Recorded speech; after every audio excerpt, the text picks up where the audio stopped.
Boa noite, boa noite, boa noite para quem está ao vivo, né? Bom dia, boa tarde, boa noite, porque essa aula ela está aqui no YouTube, né? Está também subindo no YouTube, né? Mais uma aula, né? Da nossa preparação agora para todos esses concursos que estão aí, cara. São milhares de concursos e a gente não pode perder essa oportunidade, né?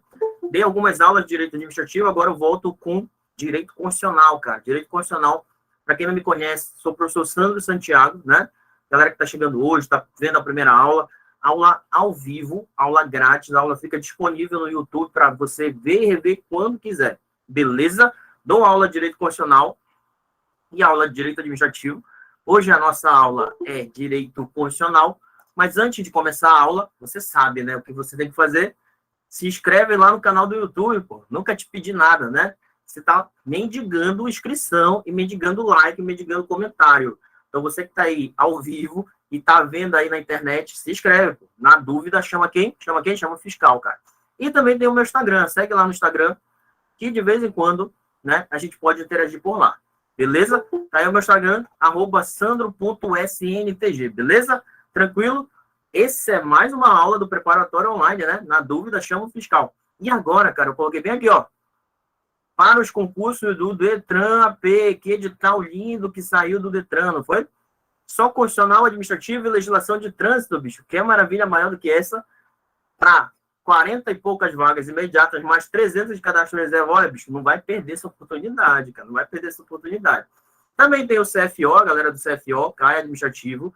TRT já está com o edital aí, DJAP está vindo, e outros, cara. Tem educação, tem Politec, né? Tem uma galera aí para a gente fazer concurso. Então, não vão perder essa oportunidade. Quinta aula de Direito Constitucional, né? Quinta aula.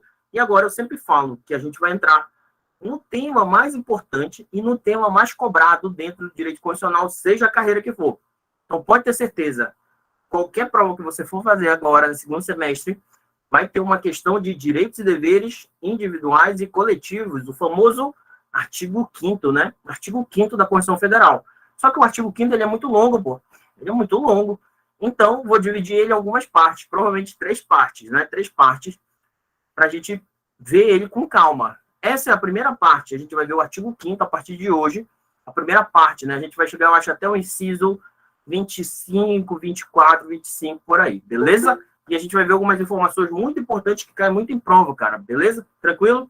Tranquilo. Só que, olha, antes da gente começar o artigo 5º, eu preciso fazer um panorama do que a gente vai enfrentar nas próximas aulas, né? Por exemplo, o artigo 5º trata dos direitos e deveres individuais e coletivos, né? Que é a primeira parte dos direitos e garantias fundamentais, que começa justamente no artigo 5º. Só que os direitos e garantias fundamentais, eles vão até o artigo 17, cara. Artigo 17, né? Então, é muito texto. E todos eles, por exemplo, estão no edital do Detran, que saiu ontem, né? O edital do Detran consta todos esses tópicos aqui, ó. Hoje a gente vai começar direitos individuais, direitos e garantias individuais e coletivos, artigo 5º. Só que a gente precisa ver direitos sociais, artigo 6º ao 11, direitos de nacionalidade, artigo 12, né? E esse a gente já tem uma aula específica aqui no canal. Tá aí, ó. Vou colocar na descrição do vídeo. Vou colocar para aparecer para você. Olha a playlist constitucional. Já tem essa aula. Vou fazer uma aula de direitos políticos, né? E partidos políticos. Tudo isso tá no nosso edital do Detran, que é o nosso parâmetro a partir de agora. Então, hoje a gente inicia o assunto mais importante. Em toda a prova vai ser cobrado artigo 5º. Mas tudo é direito fundamental. Artigo 5º ao 17. Beleza? Não é só o artigo 5º. Bora lá, bora lá, bora lá. E aí a gente já começa com o texto, cara.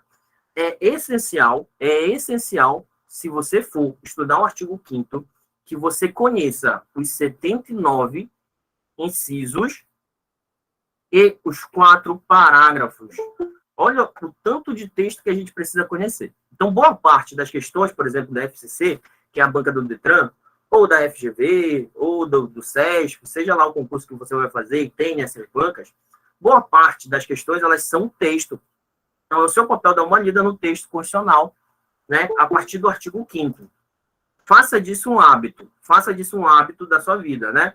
Para só com o hábito de bebida. Bebida, de vez em quando é bom, mas de vez em quando tem que dar uma parada e faça disso um hábito, o hábito da leitura do texto constitucional, cara. Beleza? Então, bora lá no artigo 5º, começar logo de cara com a leitura do artigo 5º. Olha aí, ó. artigo 5º, todo, que inclusive, está aqui na tela de vocês, traz o princípio da igualdade, para a gente se situar. Olha aí, o artigo 5º. Todo o texto constitucional ele vai estar de amarelo. Eu deixei de amarelo para a gente identificar melhor.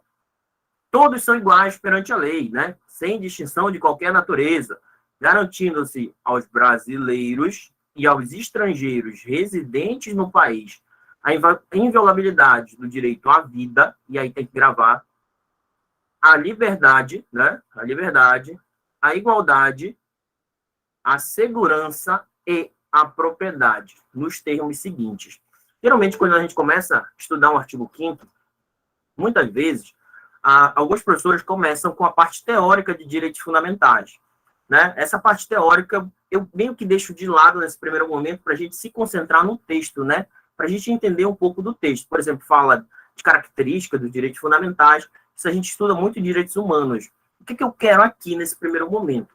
É que a gente parta a partir do texto constitucional e a gente faça algumas correlações que são cobradas em provas. Essa parte teórica a gente deixa para depois, principalmente mais para perto da prova, beleza? Então, é importante a gente gravar o caput do artigo 5º, né? Isso é o caput, a cabeça. Então, a partir da cabeça do artigo 5º, a gente tem desenvolvido nos seus incisos e parágrafos a proteção a alguns direitos fundamentais, algumas garantias individuais e coletivas, né? Principalmente relacionadas ao direito à vida, à liberdade, igualdade, segurança e propriedade. Pode ter certeza que o que vem abaixo dessa parte do artigo 5º do caput sempre vai estar relacionado com algum deles, sempre vai estar relacionado ou com a vida, com a liberdade, igualdade, segurança e propriedade. Professor, como eu vou decorar isso? Não sei, decora, principalmente essas 5 perspectivas que são apontadas no artigo 5º, ou seja, são direitos fundamentais, vida, liberdade, igualdade, segurança e propriedade, são. Quero fazer um alerta para vocês que essa segurança que está aqui na tela de vocês, no caput do artigo 5º, não é aquela segurança que a gente estuda na parte de segurança pública. Segurança pública é um direito social, né? Essa segurança que está aí, a gente tem como a segurança jurídica. Então, é um direito fundamental a segurança jurídica. Uma vez assisti uma aula do professor Saulo, e aí um beijo pro professor Saulo, ele grava com esse mnemônico, né? VILPES, né? VILPES. É uma boa pedida para a gente gravar, fiquem à vontade. O importante é a gente entender, por exemplo, que o conceito de vida não está relacionado só a estar vivo, né? A pessoa só está viva, né? Todo mundo tem o direito de estar vivo? Tem. Mas todo mundo também tem o direito a ter uma vida digna, né? A vida está relacionada também à vida digna, né? Não só estar vivo, mas vive com uma vida digna. Direito de liberdade. Muitos, por exemplo, dos remédios condicionais e dos direitos de primeira geração que a gente encontra no artigo 5º estão relacionados à liberdade, em que o Estado, por exemplo, ele deixa de atuar para tirar a liberdade do cidadão, beleza? Igualdade também. Inclusive, isso é tema lá dos direitos de primeira geração. Igualdade no sentido de tratamento igualitário. Tranquilo? Tranquilo. Bora lá, cara. Olha o inciso 1º. Homens e mulheres são iguais em direitos e obrigações nos termos desta Constituição. Como eu falei, essa primeira parte do artigo 5º traz o que para a gente? Traz o princípio da igualdade. Só que a gente precisa ir além do texto. A igualdade que está no texto, presta atenção, a igualdade que está no texto é a igualdade o quê? Igualdade formal, centra-se na ideia de tratar todos de maneira indistinta. É a igualdade na lei, né? Todos são iguais perante a lei, né? Homens e mulheres são iguais em direitos e obrigações nos termos dessa Constituição. Só que vamos dar uma leitura a mais, né? Cai muito em prova a diferença entre igualdade formal e igualdade material. Professor, é a mesma coisa? Não é a mesma coisa, cara. São perspectivas diferentes sobre a igualdade, né? A igualdade formal é essa que a gente lê, que homens e mulheres são iguais, né? E que todo mundo é tratado de forma igual perante a lei. Igualdade formal. Só que, às vezes, o tratamento indistinto, ele pode trazer, na verdade, a desigualdade, né? Pode trazer desigualdade.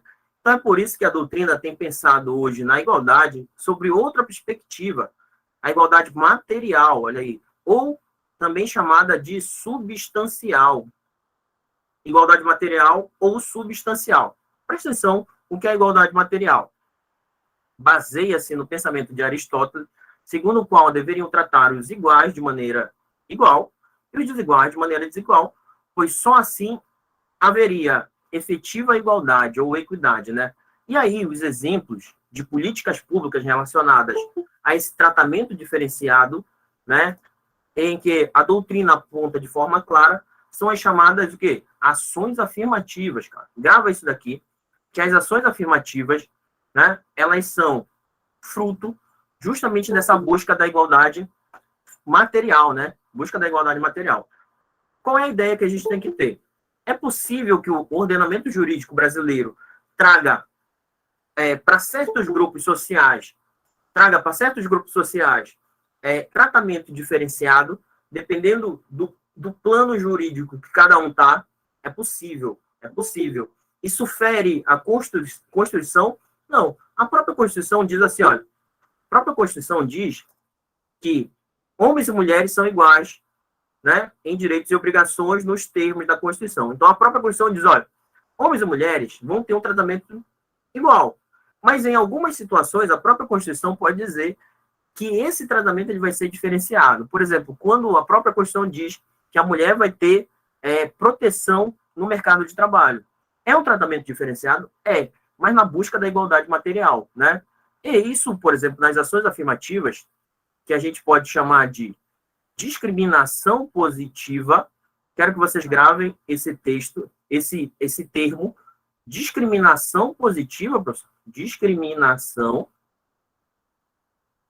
o quê? Positiva.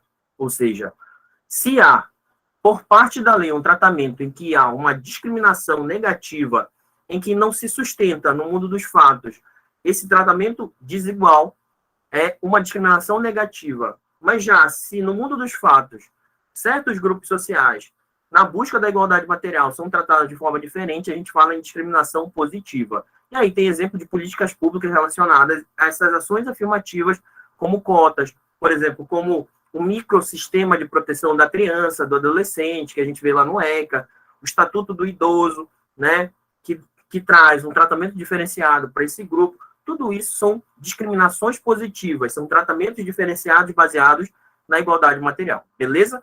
Tranquilo? Entendemos isso? Entendemos, professor. Tá tudo certo, tudo fluindo. Tá fluindo aí? Tem que fluir, pô. Tem que fluir. Presta atenção agora. Exemplo que pode cair na sua prova. Já que a prova de vocês, algumas são de nível superior, e apesar de serem de nível médio, por exemplo, como o DETRAN, é possível que caia jurisprudência? É possível, olha aí, ó. Vocês vão fazer TAF, por exemplo, a galera do CFO vai fazer TAF, né? Tem direito à segunda chamada, vocês, no TAF, se for fazer TAF, por causa de lesão temporária. Imagina que na semana do TAF, você faz o quê? Você se machuca, bicho. Tava correndo, quebrou a perna, já pensou? Você vai ter direito à segunda chamada. O STF disse que não, olha, não tem direito à segunda chamada, não. Sabe por quê? Porque possibilitar para um cidadão que tem um problema pessoal a segunda chamada seria tratamento diferenciado, seria uma discriminação negativa, daria uma vantagem. Só é possível segunda chamada se o edital possibilitar. Então, lesão temporária, ficou com caganeira no dia, sei lá, pegou Covid, rompeu um ligamento, quebrou uma perna, perdeu o voo. Não, se bem que perdeu o voo tem uma situação específica. Não tem segunda chamada, cara. Não tem segunda chamada, justamente pelo princípio da igualdade formal, né? Já presta atenção nesse caso aqui, ó. Grávidas. No caso de grávidas, olha aí, ó. Caso de grávidas. Se, por exemplo, uma grávida, uma candidata, mulher, ficou grávida, foi chamada para prestar o teste de aptidão física, pode ela fazer esse teste em outro momento? Pode ou não pode? Hein? Pode ou não pode? Pode. Justamente porque busca da igualdade material, né? A grávida, ela tem um tratamento diferenciado justamente porque a gente fala no respeito de outros princípios constitucionais, por exemplo, proteção ao quê? A maternidade, né? E a infância. Você vai colocar uma grávida para fazer esforço físico, cara, você vai prejudicar a saúde dela e a saúde da criança. Então, precisa ter no edital desse TAF, ou então do curso de formação, a possibilidade de segunda chamada para grávida nem precisa, cara. Só o fato dela estar grávida já é possibilitado a ela a segunda chamada. Essa, entre aspas, discriminação, afinal, discriminação é um tratamento diferenciado, desigual, é uma discriminação positiva ou negativa, conforme o STF, é uma discriminação positiva. Então, a grávida tem direito de realizar o TAF, não quer dizer que ela está aprovada, né? Tem direito de realizar o TAF em outro momento, independentemente de previsão do edital, né? Porque é constitucional a remarcação do teste de aptidão física a candidato que esteja grávida à época da sua realização. Beleza? Tranquilo? Então, são dois exemplos, por exemplo, relacionados à mesma temática, que tratam do princípio da igualdade. Pode cair na prova de vocês que fazem a área da carreira militar, pode cair, sim, pode cair, então fica atento, beleza? Princípio da igualdade, tudo certo, tudo certo. E aqui, olha, trouxe um esqueminha para vocês. Igualdade formal, todos são iguais perante a lei. Igualdade material, tratar os iguais com desigualdade, tratar os iguais com igualdade, e os desiguais com desigualdade na medida de suas desigualdades. Isso daí quem falou foi o Aristóteles. E aí tem os exemplos de concurso público, né? Por exemplo, critérios discriminatórios podem ser usados. Quando eu falo discriminatório, não pense em algo ruim, pense em algo, critérios diferentes nesse momento, porque essa palavra ela tem uma carga ruim, né? Mas quando a gente fala em discriminação aqui no direito, a gente está falando em tratamento diferenciado, não é o sentido sociológico que a gente encontra lá em outro ramo do saber, né? Ou seja, se esses critérios discriminatórios, ou seja, diferentes, têm que ser fixados em lei e necessário o exercício do cargo. Por exemplo, concurso da área militar geralmente tem limite de idade, né? O concurso do CFO-AP tem um limite de 25 anos. Isso não é uma, entre aspas, discriminação, um tratamento diferenciado entre quem tem mais de 35 e menos de 35? Mas a natureza do cargo possibilita essa diferenciação, a natureza do cargo. E principalmente porque é fixado em lei, cara, né? Fixado em lei, e a natureza do cargo possibilita isso. Então, é uma discriminação negativa ou positiva? Nesse contexto é positiva, né? Positiva. Olha aí, discriminação positiva, né? Ações afirmativas de cunho social que visam compensar perdas históricas de minorias. E aí tem cotas para deficientes, cotas nas universidades, seja em concurso, seja em universidade, mercado de trabalho para as mulheres. Principalmente essa ideia de distinção entre homens e mulheres que a própria Constituição traz. Essa distinção é para proteção, minha gente. Proteção. Por exemplo, a idade mínima de aposentadoria para mulher é diferente da idade mínima para homem, né? Também, licença maternidade, licença paternidade tem tempo diferente, né? E também a parte de proteção no mercado de trabalho. Tudo isso é princípio da igualdade. Que tipo de igualdade, cara? Igualdade material. Cuidado. Tudo isso é constitucional. Tranquilo? Tranquilo. O caput do artigo 5º traz assim, ó, aos brasileiros e estrangeiros residentes no país. Esses residentes, coloca até uma interrogação. É só quem reside mesmo no Brasil que vai ter a proteção de vida, né? Vai ter direito à igualdade, à liberdade, propriedade, respeitados, cara. Segurança. É só quem reside, o STF, fazendo uma interpretação constitucional diz o seguinte, cara, essa ideia de estrangeiros é para todo mundo, cara. Todo mundo que esteja no país. Seja brasileiro que resida ou não resida, ou seja, para estrangeiro que resida ou não resida. Imagina um turista, está passando um tempo aqui, ele não reside no Brasil, mas ele vai ter respeitado todos aqueles direitos fundamentais, ou seja, está em território nacional, conforme o STF, tem que ter respeitado, ou seja, é uma ampliação da interpretação do texto constitucional, né? Ou seja, esse residentes, ele é ampliado para abarcar todo mundo que esteja aqui no território nacional. Tá feito alerta? Tá feito alerta, bicho. Tá feito alerta. Beleza. Princípio da legalidade. Isso daqui é clássico de cair em prova. Inciso 2º. Ninguém será obrigado a fazer ou deixar de fazer alguma coisa senão em virtude de quê, cara? Em virtude de lei. Princípio da legalidade para quem? Para o particular. Em prova, é muito comum confundir legalidade particular e legalidade para administração pública. Só que você não vai confundir, até porque você estuda em direito administrativo a legalidade para administração. E ela está lá no artigo 37, né? E diz, olha, a administração, ela só pode fazer o que a lei autoriza. Já o particular, conforme isso daqui, ó, inciso 2º do artigo 5º, né? Ele pode fazer o quê? O que é que o particular pode fazer? Ele pode fazer tudo o que a lei não proíba. Ou seja, são duas perspectivas de legalidade. Uma para a administração, né? Que a gente estuda em direito administrativo, e outra aqui para o particular. O particular, ele pode fazer tudo, bicho. Tudo que a lei não proíba. Esse princípio é o chamado da autonomia de vontade. Anote isso daí. Autonomia de vontade. Você, particular, a gente que é particular, a gente faz tudo aquilo que a gente quiser. Basta que não esteja proibido. Então, cuidado. Professor, eu posso fazer tudo? Pode, bicho. Se não tiver proibido, vai na fé. Vai na fé, porque essa interpretação é que o STF dá para esse inciso, né? Ninguém será obrigado a fazer ou deixar de fazer alguma coisa se não em virtude de lei. Princípio da legalidade para o particular. Show de bola? Show de bola. E aí eu trago como exemplo, presta atenção, súmula vinculante 44. Professor, quem é que expede súmula vinculante? Olha a pergunta que você me faz, né? Se é súmula vinculante, é o STF, bicho. STF escreveu, olha. A partir da súmula vinculante 44, é o seguinte, você que é da área policial tem que saber isso. O que você tem que saber? Só por lei pode se sujeitar a exame psicotécnico, a habilitação de candidato a cargo público. No cargo, por exemplo, na carreira militar, de vez em quando tem um psicotécnico, né? Psicodoido. Você é obrigado a fazer? Com certeza é, porque está na lei. Mas antes, alguns editais previam o psicotécnico e não tinha na lei, pô. E aí o cara se recusava a fazer e era eliminado. Só que ele ingressava com uma ação judicial e dizia, olha, se não está na lei, eu não sou obrigado. Justamente veio essa súmula vinculante para dizer, olha, quer obrigar alguém a fazer psicotécnico? Cara? Quer obrigar? Beleza. Coloca na lei, lei de carreira, e aí replica no edital. Se não fizer isso, essa exigência ela não pode existir justamente pelo inciso 2º, princípio da legalidade, né? Eu não sou obrigado a fazer se a lei não prevê essa ação. Tranquilo? Show de bola? Show de bola, pessoal. Estou entendendo.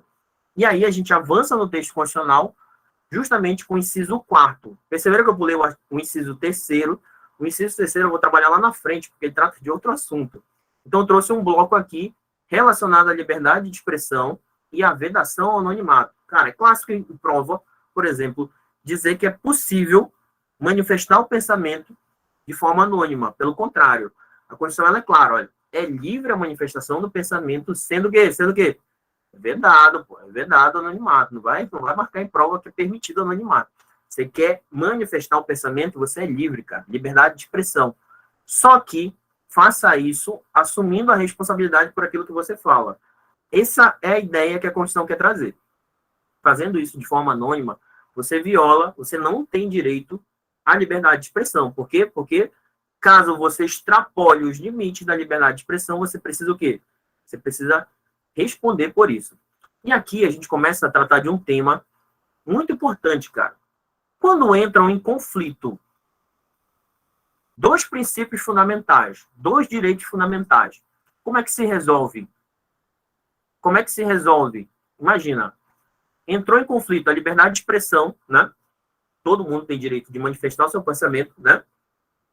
Justamente porque também é livre atividade intelectual, artística, científica, de comunicação, independentemente de censura ou licença, né? Ou seja, sem autorização, não precisa de autorização, não tem licença, não tem censura, né? Você pode manifestar o pensamento, beleza? Só que também a sua liberdade de expressão ela pode entrar em conflito com o quê? Sei lá, direito à honra, né? Direito à intimidade das pessoas. E aí, como é que você resolve quando entra em conflito? Imagina só que você sai falando mal de uma vizinha sua, né? Você sai falando mal de uma vizinha sua, né? Porque você não gosta dela. Você está exercendo o seu direito de liberdade de expressão. Só que a sua vizinha, que você não gosta, aquela que você está xingando, seja na internet, seja pessoalmente, até porque o meio não importa, a liberdade de expressão, ela se desenvolve através de vários meios, sejam eles digitais, sejam eles físicos, enfim, né? E aí, como é que você resolve? Entrou em conflito a sua liberdade de expressão e o direito à honra, à intimidade, a imagem daquela pessoa. Como é que você resolve, né? Se fossem duas regras, né? E aí o conceito de regra é importante a gente entender. É diferente de princípios, porque regra é algo algo mais estático que está escrito. Já o princípio é algo mais fluido, né? Que a gente, por exemplo, não consegue, às vezes, definir, né? Imagina, como é que você resolve? O Lucas falou certo. O Lucas falou certo. E eu resolvi uma questão um dia desse sobre isso. Se resolve através da ponderação de interesses, né? Você resolve através da ponderação de interesses. Coloca-se a avaliação no caso concreto e aí se avalia qual direito fundamental vai prevalecer. Geralmente, você pode ser responsabilizado por extrapolar a liberdade de expressão. E é importante isso porque eu trouxe aqui, olha, discurso de ódio. Já ouviu falar em discurso de ódio? Né? Nos dias de hoje, isso está muito comum, cara.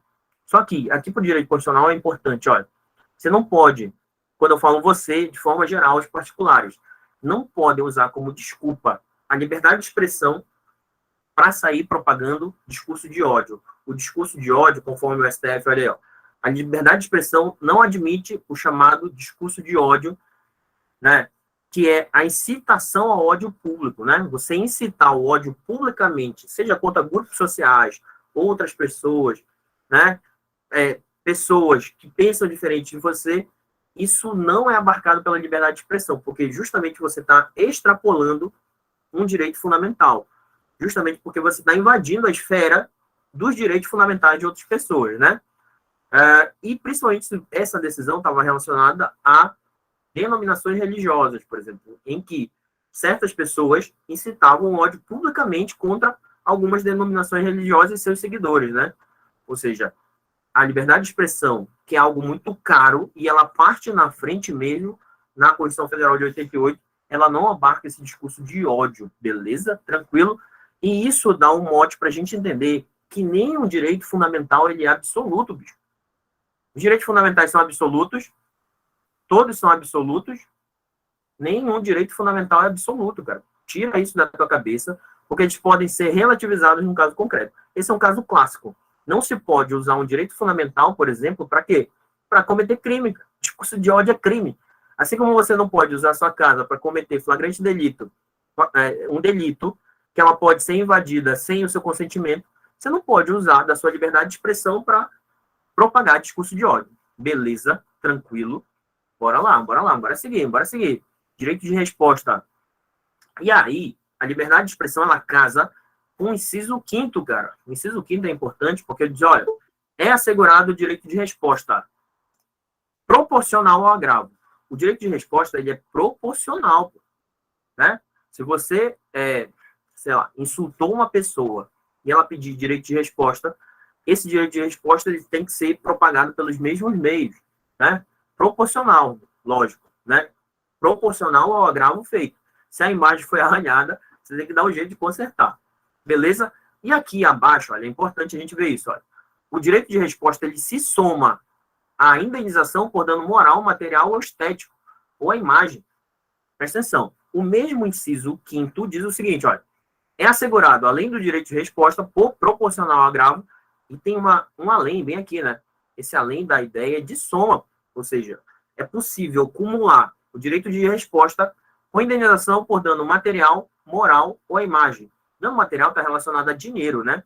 Você causou um dano patrimonial à pessoa, né? Dano moral está relacionado à honra.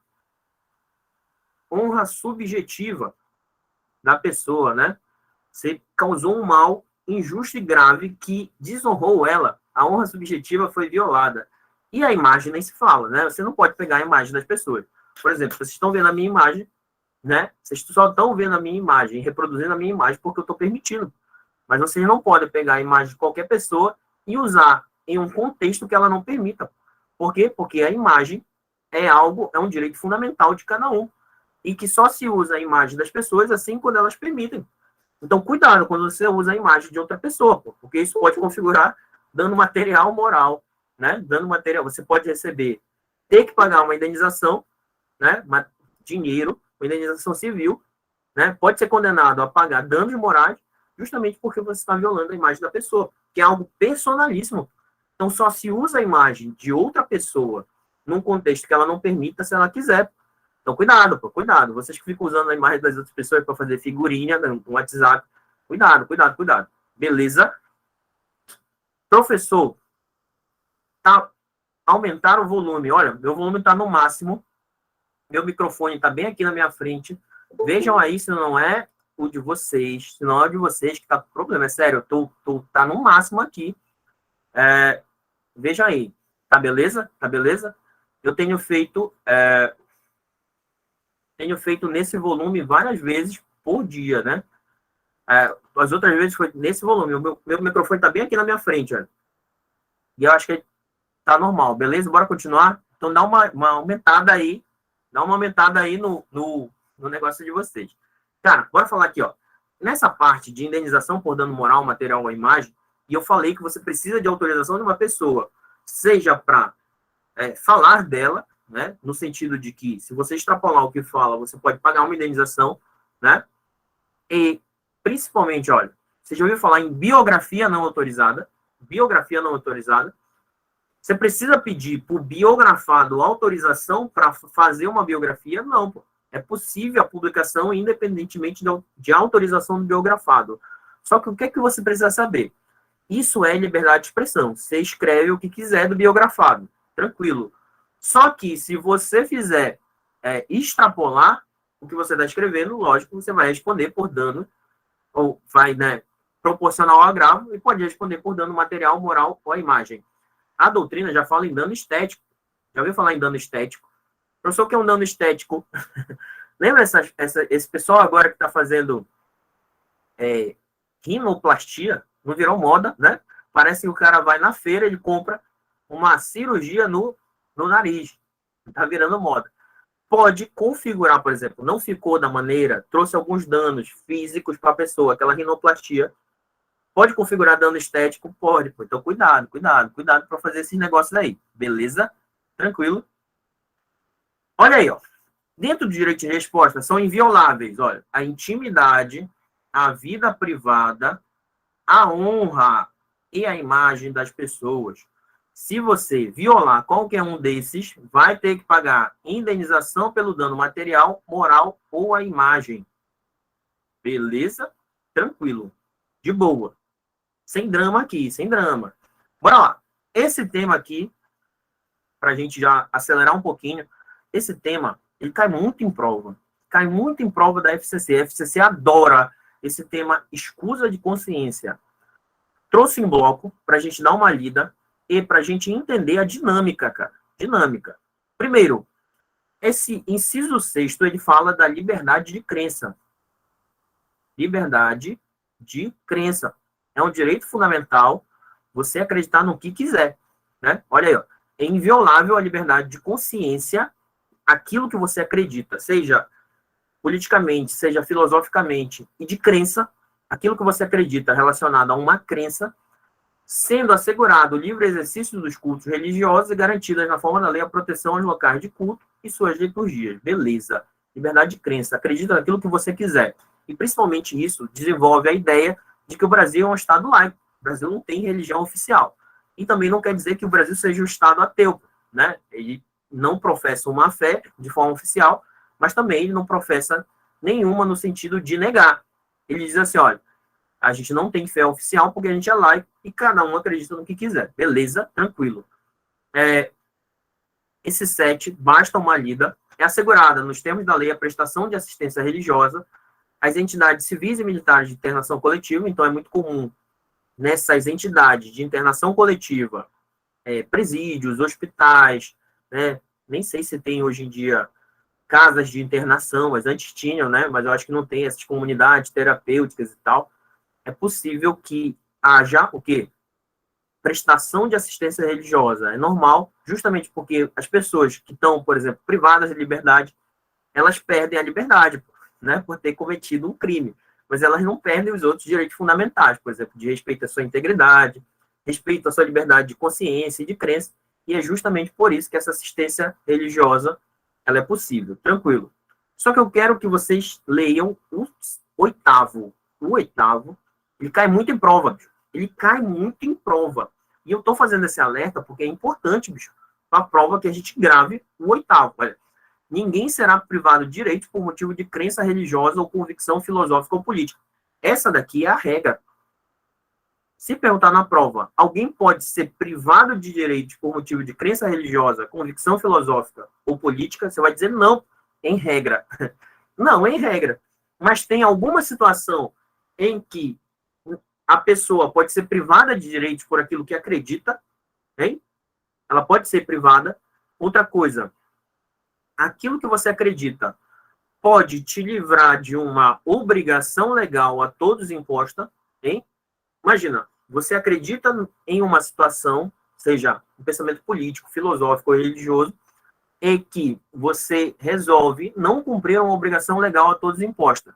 Isso é possível, constitucionalmente, você usar como desculpa, e aí o termo escusa, né?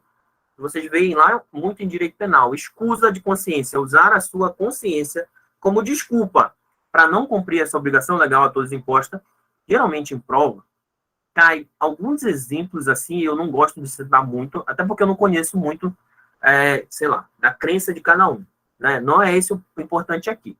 Mas todo mundo já ouviu falar do adventista de sétimo dia, né? O adventista de sétimo dia. Isso. O adventista de sétimo dia, o judeu, que ele tem... e eu perguntei para um adventista o que é que ele faz, na verdade. Como é tecnicamente... Tecnicamente não, né? Como é a crença dele relacionado a guardar o sábado, né? Guardar o sábado. Né? É algo lá deles. Não é essa discussão aqui. Mas quando se guarda o sábado, tem algumas situações, obrigações legais que são cumpridas no sábado, e o adventista de sétimo dia, né?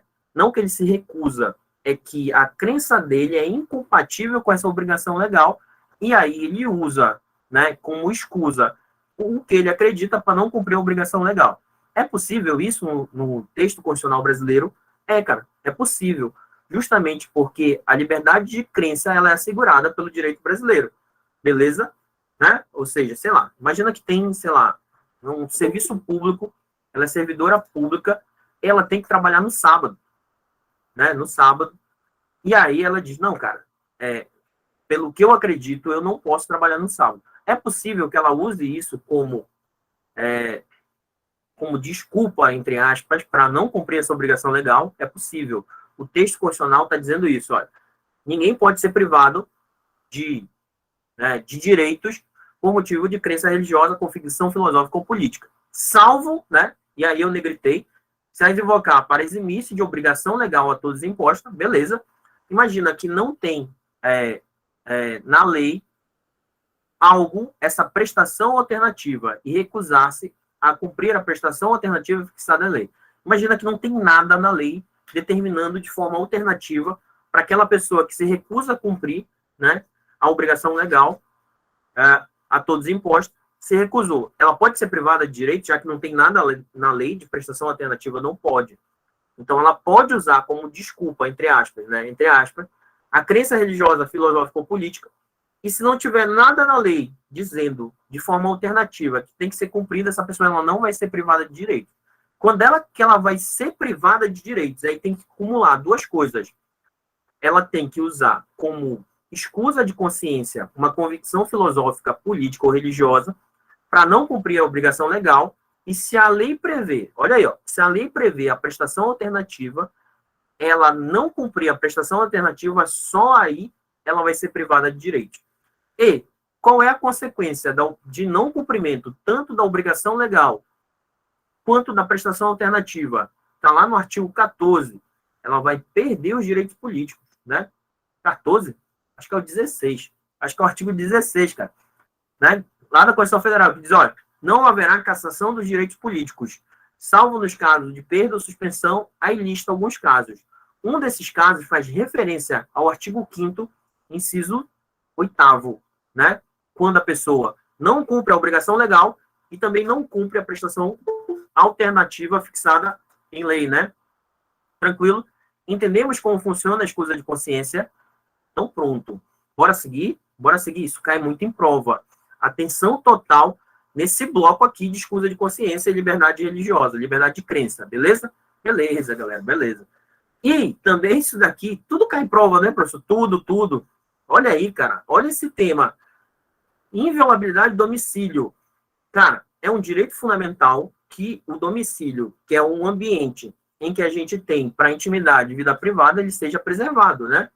Tanto que olha o texto constitucional, o inciso 9 é outro também que cai muito em prova, cara, e tem muita jurisprudência sobre esse inciso. É o 9, né? É o 11, é o 11, é o 11, olha, tô até errando o número romano. Olha aí, a casa é asilo inviolável do indivíduo.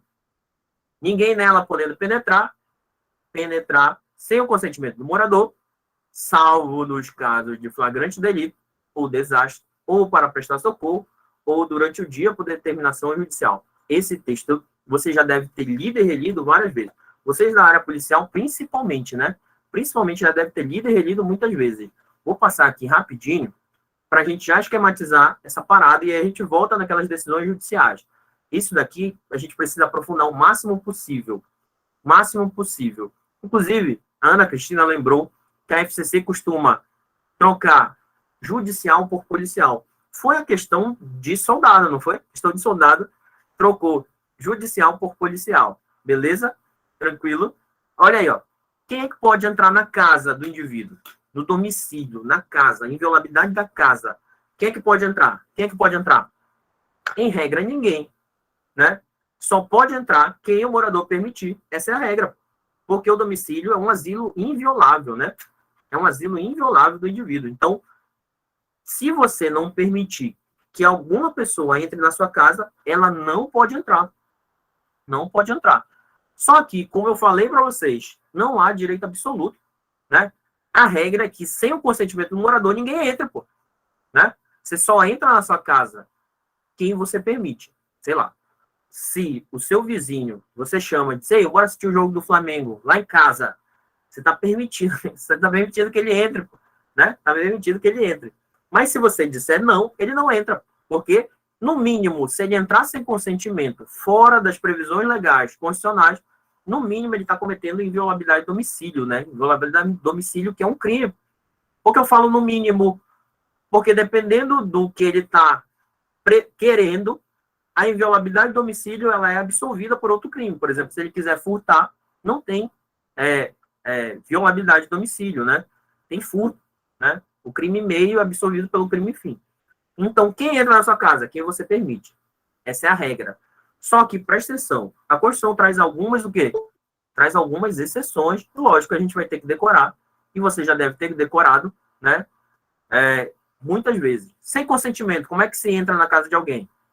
Tem algumas situações que a própria Constituição traz. Flagrante delito, a área policial sabe disso. Desastre, né? E para prestar socorro, não precisa de autorização. Não precisa de autorização do morador, nesses casos, que a própria Constituição traz, justamente porque são exceções à inviolabilidade de domicílio. Beleza? E por determinação judicial, ou seja, tem que o juiz, quando eu falo juiz, eu falo magistrado, poder judiciário, né, determinar a entrada na casa do morador por ordem judicial. Só que a Constituição traz que é durante o dia, né? Durante o dia, que é a cláusula de reserva de jurisdição. Aí você me pergunta, quando é dia, professor? Quando é dia? Na verdade, esse critério aqui, crepuscular, ele entrou em desuso, cara. Ele entrou em desuso depois da Lei de Abuso de Autoridade. Lei de Abuso de Autoridade.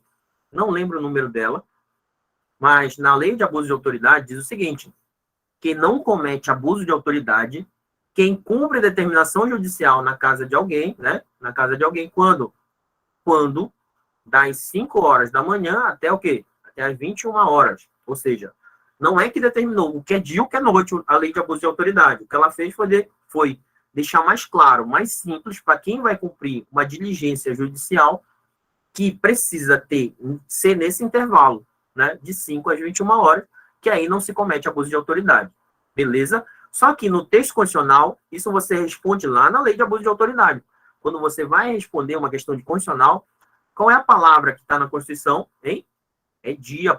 A palavra é dia. Quando é dia, não sei, é dia. Então é isso que vai te perguntar. Geralmente, quando se coloca em uma prova um horário, presta atenção, se a FCC colocar um horário, nunca que ela vai colocar um horário, né? Ela vai colocar um horário, sei lá, perto das 6 da manhã, né? Porque 6 da manhã pode ser dia em algum lugar, e aí, se for o critério crepuscular de sol, aparecer o sol é dia e descer o sol é noite, Em alguns lugares, 6 da manhã pode estar ainda escuro e pode não ser dia, né? Então, o critério que a FCC vai usar para dar um FCC, FGV ou qualquer outra, vai dar, sei lá, um horário em que você sabe que dia. 11 horas da manhã é dia em qualquer lugar, né? Pelo menos no Brasil. Então, ficou claro, ficou tranquilo. Vamos voltar aqui. Volta aí, volta aí. Só que o que a gente entende por casa? Quando a Constituição fala casa, hein? O que a gente entende? O que é uma casa? O que o STF fala sobre isso? O que se insere no conceito de casa? A interpretação é ampla e abrangente. Então, casa, presta atenção, casa alcança, além de residência, apartamento, casa, aposento de habitação coletiva, desde que ocupados com hotel, motel, pensão, pousadas, hospedarias, escritórios profissionais, oficinas e garagem. Casa, hoje em dia, é conhecido, o STF diz, é qualquer compartimento habitado, compartimento, o quê? Habitado, não aberto ao público. Não aberto ao público. Você habita em um compartimento e ele não é aberto ao público, isso pode ser entendido como uma casa e pode ser protegido pela reserva de jurisdição, né, pela inviolabilidade que a própria Constituição traz. Beleza? Tranquilo? Então, casa é o mais abrangente possível. E aí, eu tô até vendo vocês aí perguntando, meu Deus do céu, professor, se a pessoa morar dentro do carro, tem gente que mora dentro do carro, né? Tô até vendo você se coçando aí para perguntar. Professor, e se a pessoa morar dentro do carro, meu Deus do céu, é casa? Não, carro serve para outra coisa. Casa não tem, não serve para habitar. Professor, se for um motorhome, e se for, sei lá, um trailer, cara, tudo depende de contexto. E as decisões judiciais, nesse sentido de considerar casa ou não casa, depende de contexto. Por exemplo, olha essa decisão, inclusive isso caiu na questão da PRF, uma questão da PRF, falando sobre boleia do caminhão, boleia do caminhão. O que o STJ entende sobre a boleia do caminhão? Boleia do caminhão, vocês sabem o que é, né? Onde o caminhoneiro dorme quando ele está na estrada. Tem uma boleia, tem onde ele dorme, onde ele passa a noite. Considerando o Estatuto de Desarmamento, aos crimes de posse e porte ilegal de arma. Posse, quando a arma ilegal está dentro da residência ou no local de trabalho. Porte, quando está na rua, está andando com uma arma ilegal na rua, beleza? E aí, o cara foi pego com uma arma ilegal numa boleia de caminhão. É posse ou porte? O STJ, olha aí, o STJ entende que transportá-la na boleia do caminhão seria porte, justamente negando assim a extensão do conceito de casa à boleia de caminhão. Professor, não concordo. O STJ é que diz. Então, é isso que você vai responder na sua prova. Tranquilo? Tranquilo. Inclusive, essa era a resposta da prova da PRF. Tranquilo. Só que, olha, temos um quadro bonitinho para determinar quando se pode entrar na casa de alguém sem o consentimento. No caso de prestar socorro, durante o dia, pode. Durante a noite, também pode. Ou seja, dia e noite para prestar socorro. Flagrante delito, durante o dia, pode. E durante a noite, também pode. Beleza? Desastre, durante o dia, pode. E durante a noite, também pode. Sem consentimento do morador. E, por determinação judicial, durante o dia, pode. E durante a noite, não pode. Não pode, é só durante o dia. É isso que diz a Constituição Federal. Tranquilo? Nunca mais esqueça isso, bicho. Nunca mais esqueça. Tranquilo? Ainda tem mais, cara. Ainda tem mais decisão judicial. Pensa no tema que chama muita atenção dos tribunais superiores. Beleza, você é policial, passou no CFO, está lá em diligência à noite. E agora, você acredita, presta atenção, que dentro de uma casa está acontecendo um flagrante delito, né? Você precisa justificar antes essas fundadas suspeitas, olha aí, ó, essas fundadas, você tem uma fundada suspeita que acontece um flagrante delito dentro da casa. Isso pode justificar a sua entrada, pode justificar, pode, olha o que diz a STF, diz, olha, mediante fundadas suspeitas da ocorrência de tráfico de drogas, os policiais, sem autorização judicial, durante a noite, entraram na residência, mas nada de ilícito encontraram. Presta atenção, essa ideia é bacana. Os caras, eles tinham a impressão, tinham fundadas suspeitas de que acontecia um crime. Isso pode levá-los a policiais a entrar na casa de alguém, mesmo durante a noite, sem autorização judicial? Pode. Só que na diligência não se encontrou nada de ilícito. E agora? Esses policiais, eles cometeram, sei lá, crime de abuso de autoridade, eles podem ser responsabilizados civil, penalmente e administrativamente? Podem, se eles não conseguirem trazer, justificar essas fundadas suspeitas. Olha aí, ó. A questão foi submetida ao STF, tendo o tribunal explicitado que os policiais só responderiam se estivesse agindo de má fé, se essas fundadas suspeitas foram obtidas numa boa fé, ou seja, no devido cumprimento do dever legal, é possível a entrada sem determinação judicial durante a noite, mas tem que ter fundadas suspeitas. Olha, agindo de boa fé e justificando posteriormente as circunstâncias que o levaram a ingressar sem autorização, não poderiam ser punidos na esfera penal, civil ou administrativa. Beleza? Mas agora, se eles não conseguissem justificar essas fundadas suspeitas, por exemplo, se eles conseguissem alguma prova dentro dessa casa, né? Essa prova seria o quê? A prova seria ilícita, né? Então, precisa justificar essas fundadas suspeitas, né? Senão seria muito fácil invadir o caso por aí. O STF afastou a ilicitude de provas obtidas a partir de escuta ambiental por meio do aparato policial instalado em escritório de advocacia durante a noite, mediante autorização judicial. A inviolabilidade do domicílio deveria ser afastada quando o próprio advogado seja suspeito da prática de crime, né? Ou seja, você não pode usar a inviolabilidade do domicílio como manto protetor para cometer crimes. Então, é afastado essa proteção. Show de bola? Aprofundamos o máximo. E aí, deixa eu ver o que tem ainda. Eita, tem muita coisa. Vou falar sobre inviolabilidade de sigilos, né? E aí, a gente resolve algumas questõezinhas. Bora lá, bora lá. Bora lá, bora lá. Inviolabilidade de sigilos. Inciso 12. É inviolável o sigilo da correspondência e das comunicações telegráficas de dados, e esses dados é o mais amplo possível, sei lá, imagina, dados de internet, dados bancários, dados fiscais e de comunicações telefônicas. O importante é isso daqui, ó. Comunicações telefônicas. Comunicação telefônica, se você for ler a lei de interceptação telefônica, está relacionado à conversa, né? Conversa telefônica, seja por fala ou seja por escrita. Isso é comunicação telefônica, né? Ou seja, é inviolável o sigilo, correspondências, comunicações telegráficas, né?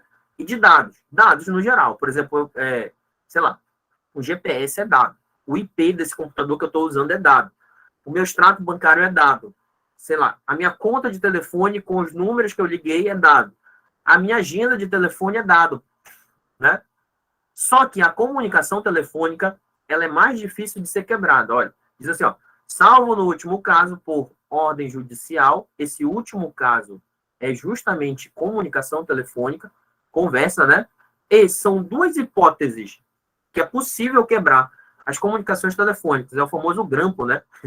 Eu vou lá no grampo, tem uma galera que faz grampo, mas faz grampo no telefone dos outros. Não pode, pô, não pode, porque precisa de ordem judicial, tá inscrito na reserva de quê? Reserva de jurisdição, né? Nas hipóteses e na forma que a lei estabelecer, e aí é a lei de interceptações telefônicas para fins de investigação criminal e instrução processual penal. Beleza? São essas duas hipóteses que pode ser quebrado o sigilo das comunicações telefônicas. Aí eu pergunto para vocês, WhatsApp, Telegram, é comunicação telefônica? Hein? É ou não é? É ou não é? Você não está conversando com a pessoa, né? Então, é comunicação telefônica. Então, também está inscrito nessa proteção maior, que precisa de uma ordem judicial para ter acesso, né? A conversas de WhatsApp, Telegram e outros aplicativos de conversa. Não só a fala no telefone, beleza? E olha essa decisão judicial que eu achei interessante, que ela é recente, olha. O STJ entendeu serem nulas provas obtidas pela polícia por meio da extração de dados e conversas registradas no WhatsApp, presentes no celular do suposto autor do fato delituoso, sem autorização judicial, bicho, ainda que o aparelho tenha sido apreendido no momento da prisão. Os policiais, eles apreenderam o aparelho, né? Lógico, era um objeto relacionado ao crime, eles podem apreender, né? Só que o aparelho, ele estava o quê? Estava bloqueado. Estava bloqueado. O que os policiais fizeram? Desbloquearam, né? Desbloquearam, sem autorização do dono do telefone e sem uma ordem judicial, e tiveram acesso a todas as conversas do cara. Né? E o cara, lógico, foi preso preventivamente com base no que foi achado ali nas conversas dele. Ele impetrou um habeas corpus dizendo, olha, esse fundamento da minha prisão ele é nulo. Por quê? Porque os policiais violaram justamente a cláusula de inviolabilidade de sigilo que a Constituição traz. Por quê? Porque eles não tinham ordem judicial e eles não tinham a minha autorização. O que eles podem fazer? É apreender o telefone, dar para o delegado, e o delegado, que a autoridade policial requisitaram o juiz, e o juiz, por exemplo, achando pertinente dentro da lei de interceptação telefônica, deferiu o pedido. Então, tudo que foi, conforme o STJ, tudo que foi extraído é nulo, porque a prova é ilícita. A prova é obtida por meio ilícito, porque não tinha autorização judicial. Beleza? Tranquilo. Antes de eu falar, vou dar outro exemplo que eu já vi também. Você já ouviu falar de espelhamento? Espelhamento do WhatsApp. Já ouviu falar de espelhamento do WhatsApp? Já? Se eles apresentarem o suspeito algemado, este apenas em ato suspeito. Já ouviram falar de espelhamento? Não entendi a pergunta, Patrick. Espelhamento, né? Vocês sabem o que é, né? Você pega o celular, aponta com um QR Code, você espelha no computador, no notebook, essas paradas. Tá espelhado agora, inclusive. O que aconteceu nesse caso de espelhamento? O espelhamento aconteceu assim, ó. A polícia, ela descobriu como espelhar o telefone do suspeito. Né? Isso foi um caso real que o STJ decidiu. Né? E aí, ela ficou acompanhando através do suspeito falando no celular e estava espelhado na tela lá do computador da polícia. E a polícia ficou acompanhando e ficou coletando provas, não foi? E na hora de acusar o cara, usou como prova o espelhamento da tela do computador que eles estavam acompanhando, né? E fizeram diligências e tal, a partir do que eles estavam vendo. O STJ disse o seguinte, cara, espelhamento é ilegal. Não pode a polícia, né, espelhar sem determinação judicial, e espelhar, você não sabe de onde está partindo a mensagem. Ou seja, é a polícia se metendo no meio da produção de provas. Então, você não sabe se foi a pessoa no celular que mandou a mensagem ou se foi a pessoa no computador que mandou a mensagem. Sabe isso? Diz isso, por exemplo, no espelhamento de WhatsApp. Você não sabe, né? Então, a polícia foi muito infantil nesse ponto. Foi muito juvenil, né? E aí, todas as provas foram anuladas, justamente porque não pode servir como prova, por exemplo, de interceptação telefônica ou espelhamento. Né? Se a polícia quiser, ela que siga os trâmites da lei de interceptação telefônica. Tranquilo? Tranquilo, já alertei vocês. Depois... Professor, fala, pai. A minha pergunta foi o seguinte, vamos supor, temos um suspeito, então, um caso hipotético, alguns policiais estão fazendo a ronda normal e eles acham os caras em ato suspeito, entendeu? Aí eles começam a uma perseguição, sei lá, de carro, pode ser atrás deles, entendeu? E eles efetuam fuga. Pegaram os suspeitos, prenderam eles e apresentaram a justiça, entendeu? Mas aí não mexeram no celular deles. Eles podem depois, mais à frente, pedir, sei lá, alguma autorização judicial para poder verificar o celular deles? Se tem algo... Pode, se tiver relacionado ao crime, é papel do delegado, né? Papel do delegado do Ministério Público. Se apreender o objeto de crime e, dentro dessa perspectiva, o objeto está inscrito na reserva de jurisdição, eles podem sim estar relacionado, por exemplo, a uma investigação criminal, que a gente vê aí na tela, né? Olha, investigação criminal e instrução processual penal. A instrução processual, ela já está dentro do processo, né? A parte de produção de provas. Já a investigação criminal, né? A investigação criminal é feita no âmbito da Polícia Judiciária, Polícia Civil e Polícia Federal, né? Justamente para dar elementos probatórios para o Ministério Público oferecer a denúncia. Então, se está nessa parte de produção de provas não, de elementos probatórios, porque ainda não é prova, né? Para oferecer uma denúncia na investigação criminal, para justamente tentar justificar uma eventual denúncia, né? Ou seja, elementos de autoria e materialidade do crime, é possível pedir para o juiz, né? O juiz, lógico, vai avaliar se é necessário ou não. Aí depende da cabeça de cada situação e da cabeça do juiz, beleza? Tranquilo? Tranquilo. Bora seguir aqui, porque a gente já está avançando na hora e eu quero terminar isso hoje ainda, né? Presta atenção, liberdade profissional. Isso daqui é simples, basta dar uma lida. É livre o exercício de qualquer trabalho, ofício ou profissão, atendido às qualificações que a lei estabelecer. Esse é o exemplo clássico de norma de eficácia contida. A gente estuda isso em aplicabilidade das normas constitucionais. Sempre quando você tiver um exemplo de norma contida, na classificação do José Afonso da Silva, vai falar disso daqui, ó, né? Vai falar desse inciso 13. O 14. É assegurados a todos o acesso à informação e resguardado o sigilo da fonte quando necessário o exercício profissional, né? Uma coisa é vedação ao anonimato. Outra coisa é no exercício profissional, o profissional que tem o dever de receber informações, guardar o sigilo da fonte. Não só o jornalista recebe informações, né, que são necessárias ao exercício profissional, por exemplo, como psicólogos, né, parlamentares, autoridades, policiais recebem informações. É necessário o exercício profissional? Precisa revelar de onde recebeu a informação? Não. Só que o caso clássico é de jornalistas, né? Todo mundo tem direito ao acesso à informação. Só que se eu preciso, para o meu exercício profissional, resguardar a fonte, eu não preciso revelar essa fonte, beleza? Tranquilo. Isso daqui é tranquilo. O que cai em prova também? Liberdade de reunião. Primeiro, o 15 é livre a locomoção no território nacional em tempo de paz, porque tempo de guerra pode haver restrição, né? Podendo qualquer pessoa, nos tempos da lei, nele entrar, permanecer ou dele sair. Isso é liberdade de locomoção, beleza?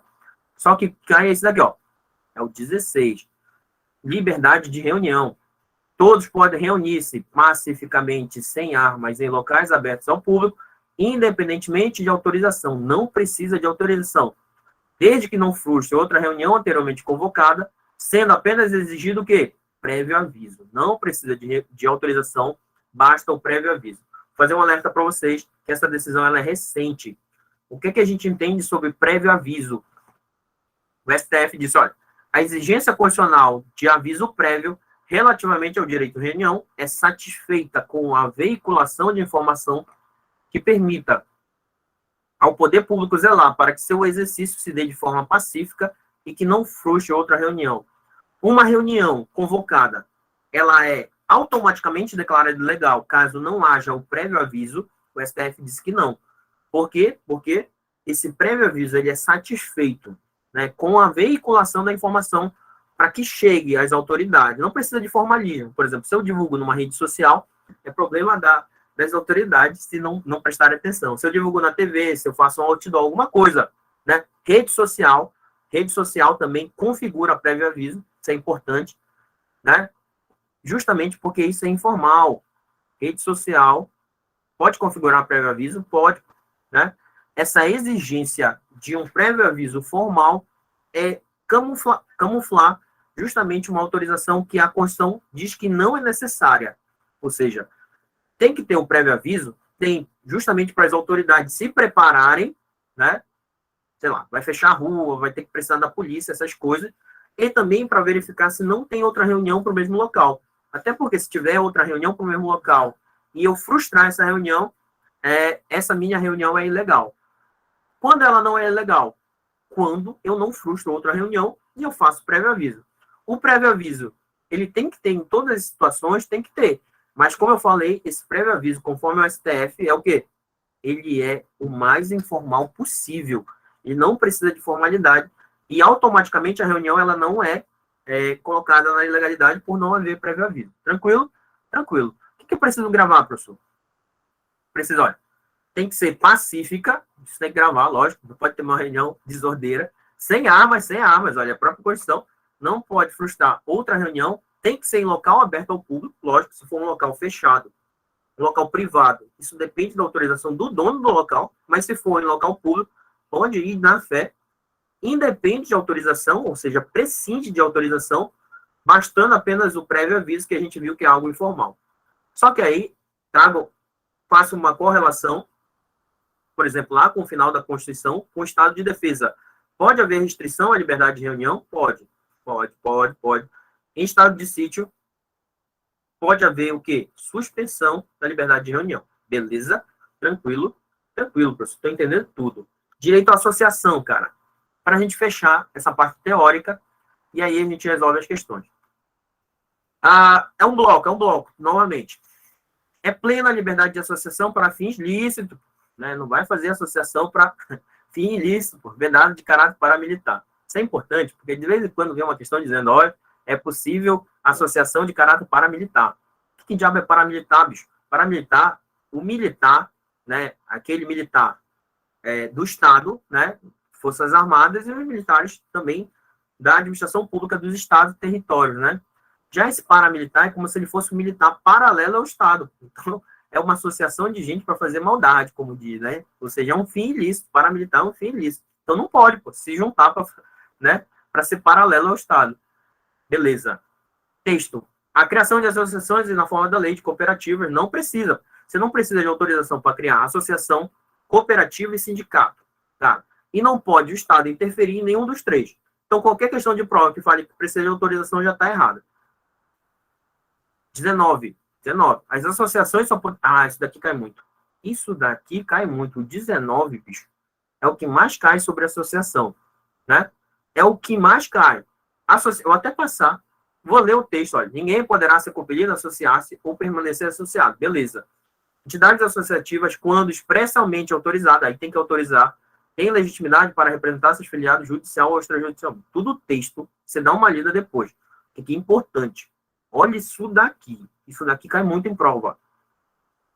Tem que ter fim ilícito, associação, vedada de caráter paramilitar, não depende de autorização, pode representar quando autorizada, e ninguém é obrigado. Beleza. Só que o que é importante a gente saber quando uma associação pode ser suspensa e quando uma associação ela pode ser dissolvida compulsoriamente, né? Quais são os casos que a própria Constituição diz, olha, as duas precisam de quê? Decisão judicial, cara. Precisa de decisão judicial tanto para suspender quanto para dissolver. Precisa de decisão judicial. Precisa de uma decisão de onde? De um juiz, pô. Toda vez eu falo isso, né? Ou seja, reserva de jurisdição. Isso é beleza.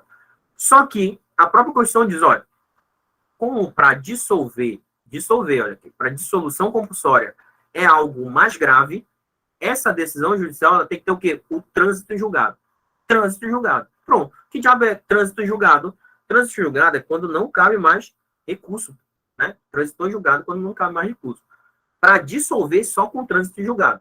Professor, para suspender, não, basta uma decisão judicial, qualquer decisão judicial. É isso que você vai gravar, é isso que a gente vai ver em prova. Beleza? Tranquilo? Na próxima aula eu falo de direito de propriedade, né? Falo sobre requisição administrativa, e aí bora resolver algumas questões. Bora resolver? Tudo tranquilo até aqui?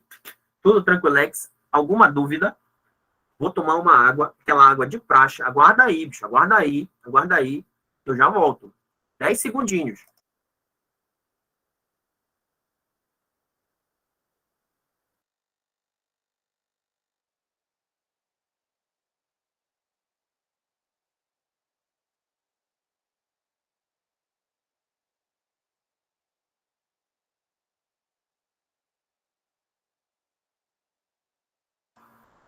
Falei que era 10 segundos, só o tempo de você se ajeitar na cadeira, né?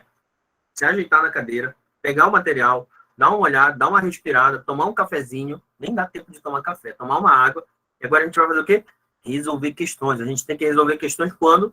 Todos os dias. Olha aí na tela de vocês, é todo dia, bicho, é todo dia.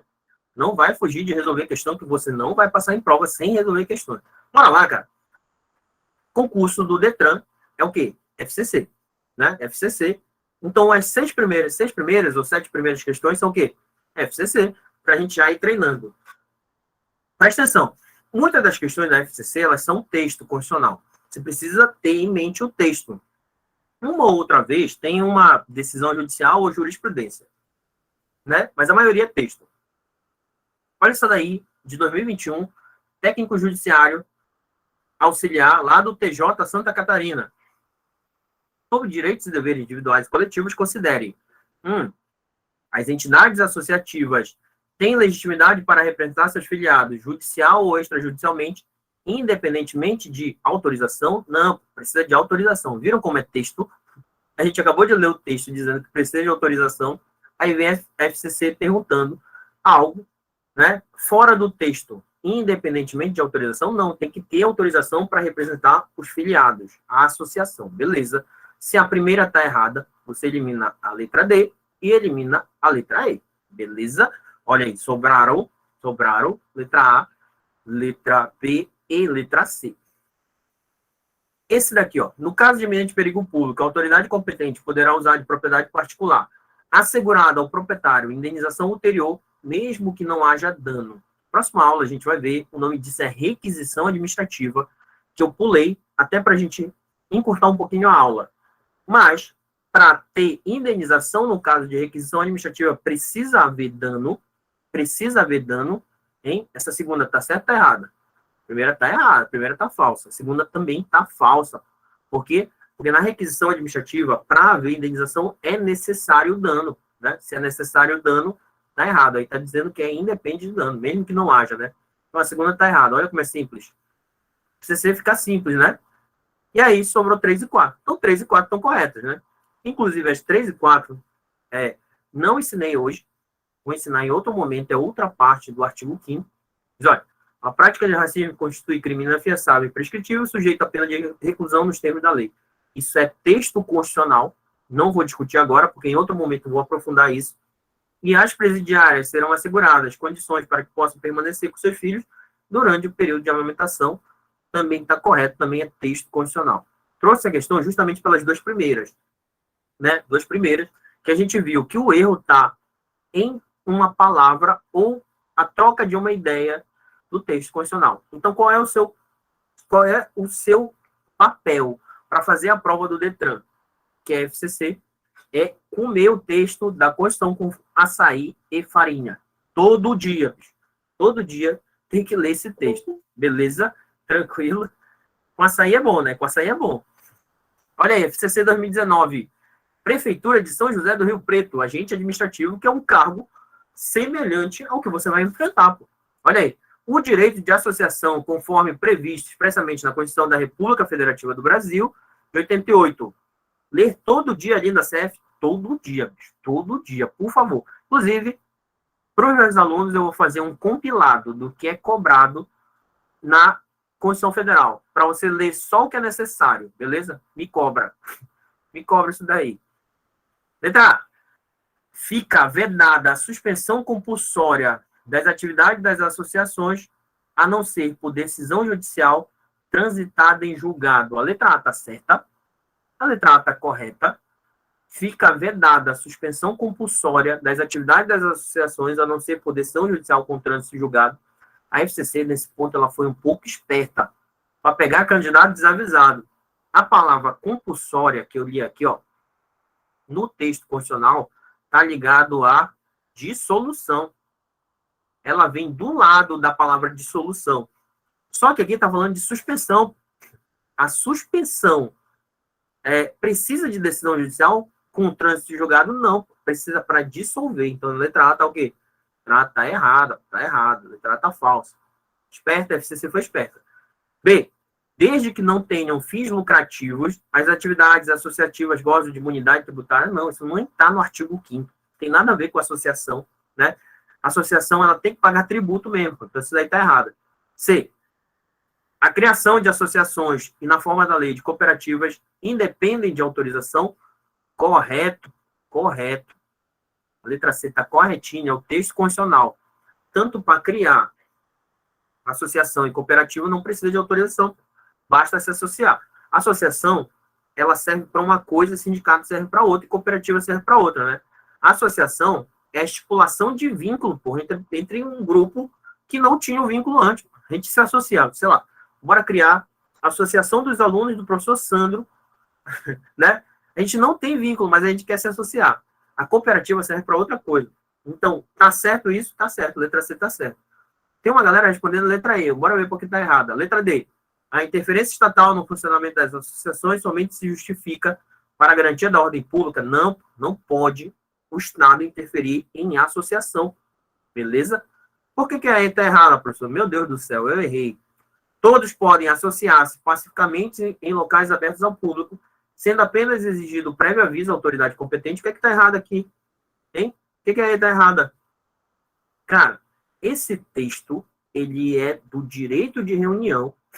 Todos podem, o quê? Reunir-se, pô. Reunir-se. Reunir-se. É assim que tá, né?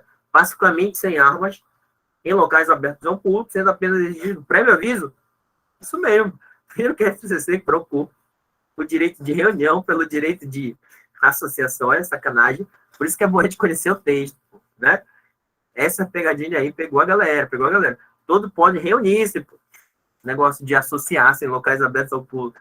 Presta atenção, pô, presta atenção. Terceira. Olha aí, 2019 também. Câmara de Fortaleza, agente administrativo. Mesmo nível. Em conformidade com a disciplina dos direitos e garantias fundamentais da Constituição Federal, é necessária a prévia decisão judicial. Opa, essa daqui é boa. Quando é necessária a prévia decisão judicial, decisão de um juiz, entrada na casa do indivíduo sem o consentimento do morador durante o dia, em caso de flagrante delito, precisa de decisão judicial? Hein? Precisa? Não precisa, pô. Né? Pode entrar na casa, o cara está cometendo crime sem autorização judicial. Então, essa primeira está errada. A letra A está errada. B. O uso da propriedade particular pela autoridade competente em caso de iminente perigo público precisa de decisão judicial? Não precisa também, pô. O nome disso é requisição administrativa. A gente vai ver na próxima aula relacionada ao direito de propriedade. Requisição administrativa. Quando, no caso de iminente perigo público, pô, não precisa pedir autorização do juiz, não. Pode usar na propriedade mesmo. A administração pode usar. C. Estabelecimento de qualificações profissionais como condição para exercício de trabalho, ofício profissional, pô, que precisa de lei, pô. A lei que determina quais as condições para exercício de trabalho, ofício ou profissão. Beleza? Beleza. D. Realização de reunião pacífica em local aberto ao público, quando anteriormente convocada outra para o mesmo local, precisa de decisão judicial? Hein? Não precisa, pô. Isso independe de decisão judicial. Professor, tem que ser a letra E, então, né? Tem, bora ver se é a letra E. Suspensão das atividades de associação ou sua dissolução compulsória. Precisa para dissolver ou para suspender uma associação, uma decisão judicial? Fala aí, precisa, professor, precisa. Só que, olha, continua o texto exigindo o trânsito em julgado no último caso é qual caso? Caso de dissolução, então tá certinho. É só no caso de dissolução que essa decisão judicial ela tem que transitar em julgado.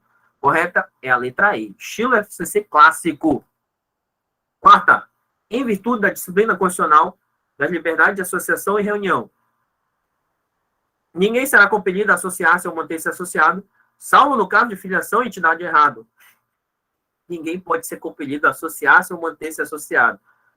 B. É plena liberdade de associação para fins lícitos, vedada de caráter paramilitar, exceto para fins de utilização por partido político. Tem esse exceto na Constituição? Não, pô, é vedado em qualquer situação paramilitar. Sacanagem da FCC, né?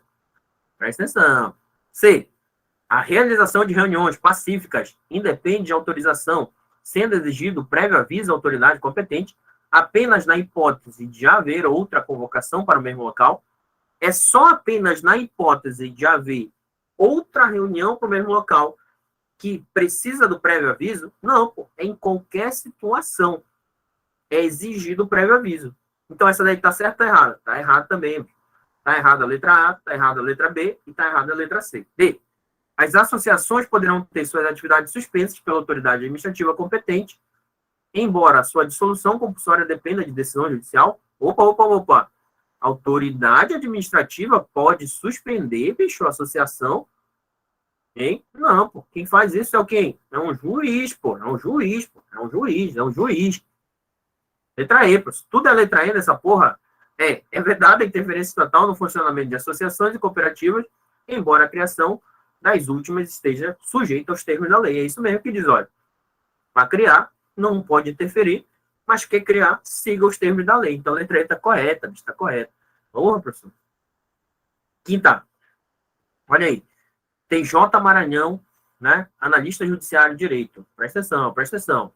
Segundo a Constituição Federal, bem como entendimento do STF, entendimento do STF, é livre a manifestação do pensamento, ainda que exercida sobre anonimato? Não, vedado anonimato. B, é livre a expressão da atividade intelectual, artística, científica, de comunicação, desde que haja prévia licença. É doido, é? Não precisa de licença. Liberdade de expressão, ela independe de licença, censura. Tranquilo? Tranquilo.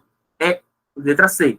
É inconstitucional fixar cotas em universidade para alunos que sejam egressos de escolas públicas por ofensa ao princípio da igualdade, ofende o princípio da igualdade, presta atenção, ofende o princípio da igualdade, estabelecimento de cotas em universidade para alunos de escolas públicas, não, pô. Busca da igualdade o quê? Igualdade o quê? Fala aí, que eu tô vendo.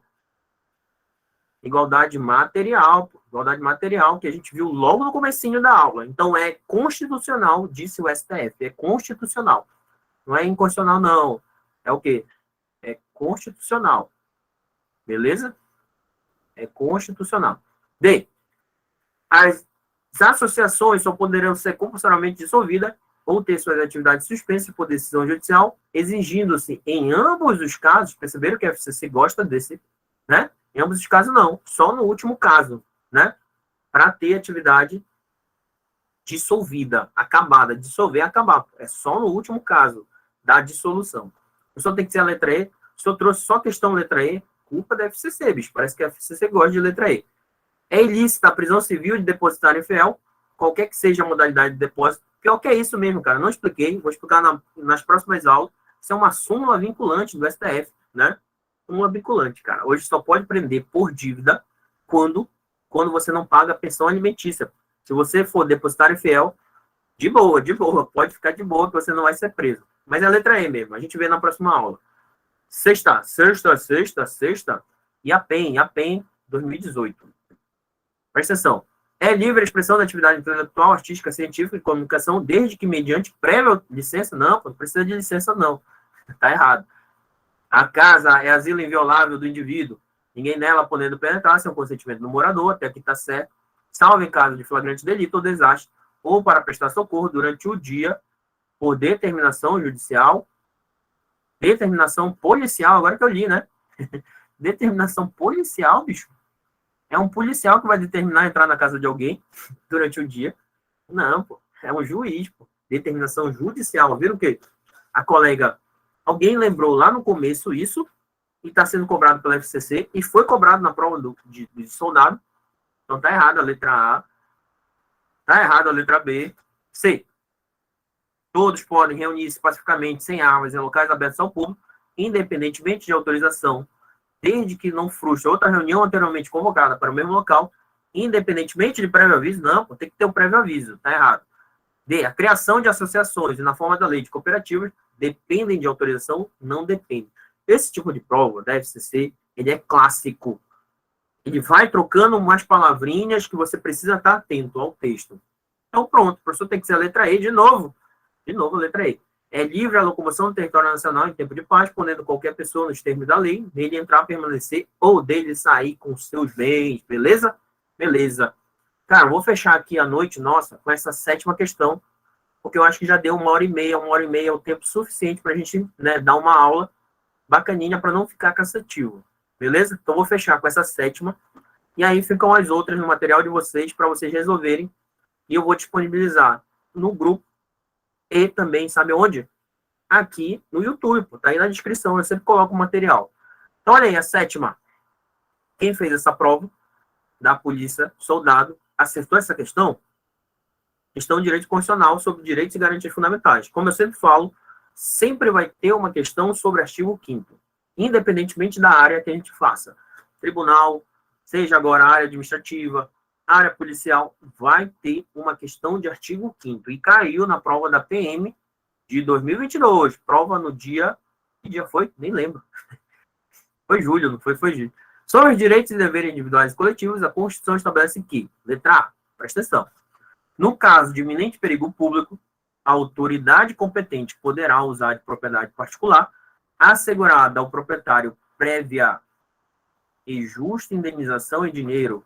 Não, a indenização ela é ulterior, é assim que diz a Constituição, se houver dano. A gente vai ver na próxima aula que essa indenização justa prévia em dinheiro é no caso de desapropriação para fins de utilidade pública, né? Para fins de utilidade pública. Então, a gente vai ver. Nesse caso de requisição administrativa de iminente perigo público, a indenização ela é ulterior, posterior, se houver dano. Beleza? Entendi, professor, entendi. Letra B. Todos podem reunir-se pacificamente, sem armas, em locais abertos ao público, desde que não frustrem outra reunião anteriormente convocada para o mesmo local, sendo exigida autorização, não é exigida autorização. A FCC costuma sempre fazer isso, né? Trazer essa ideia de que para se reunir, para se associar, para se manifestar, precisa de autorização. Não precisa de autorização, isso daqui está errado. Autorização por escrito, já pensou? Autoridade competente. C. É a todos asseguradas, independentemente do pagamento de taxas, a obtenção de certidões e repartições públicas para defesa de direitos, esclarecimento de situações de interesse pessoal. Isso é texto constitucional, e isso daqui é a famosa direito de obtenção de quê? Obtenção de certidões. A gente tem dois direitos, o direito de petição e o direito de certidão. A gente vai ver em outra aula, que independe do pagamento de taxas. Isso daqui, para responder essa questão, está correto, né? E era um texto constitucional. Não tem para onde fugir, não. É isso mesmo. É decoreba pura. Só que, olha, a casa é asilo inviolável do indivíduo, ninguém nela podendo penetrar sem o consentimento do morador, salvo em caso de flagrante delito ou desastre, ou para prestar socorro, ou durante o dia, por determinação policial. Vocês perceberam que a FCC não tem criatividade para perguntar as coisas para a galera do Amapá, porque em 2018, olha aí, ó, disse a mesma coisa, bem aqui, ó, nessa prova do IAPEM, e em 2022, disse a mesma coisa, bem aqui, ó, na prova de PM. Determinação o quê? Policial. Sacanagem, né? Sacanagem. FCC, se for para fazer questão assim, no Detran, mande, que a gente recebe com coração aberto, bicho, coração aberto. Então, por isso que é importante a gente fazer prova. Vai responder questão da FCC, bicho, que você pega. Por isso que a galera fica, porra, quando a FGV, a galera chora sangue, bicho, né? Quando a FCC, a galera, porra, ainda bem que é a FCC, bicho. Parece que a FCC é uma mãe, né? Uma mãe. O examinador da FCC é o mesmo. É plena liberdade de associação para fins lícitos, inclusive de caráter paramilitar. Porra, bicho, mesma pergunta. Então, olha, fica aqui a minha dica para vocês. Eu vou fazer a prova do Detran. Vamos matar todas as questões da FCC, direito constitucional e direito administrativo, que o negócio vai dar bom. Porque específica, pô. Constitucional, administrativo e legislação de trânsito. Então, bicho, você tem que gabaritar constitucional e administrativo e ou você se fode em legislação de trânsito ou você se dá bem. Mas qual é o papo? É você ler aqueles textos, resolução do CONTRAN, CTB, né, aquelas leis estaduais, é texto, pô. Eles vão cobrar texto, eles vão pedir texto, então você lê aquilo todo dia, beleza? Fechamos aqui, fechamos a aula, as outras questões ficam para vocês aí, cara. Tem o informativo, tem tudo, e na próxima aula aí o gabarito, beleza? Obrigado pela atenção de vocês. Vou parar a gravação aqui, né? E aí a gente, se quiserem continuar conversando, a gente continua. Um beijo para vocês, beijo para a galera do YouTube que está acompanhando aí várias vezes. E aí a gente vai se falando, bicho, vai se falando.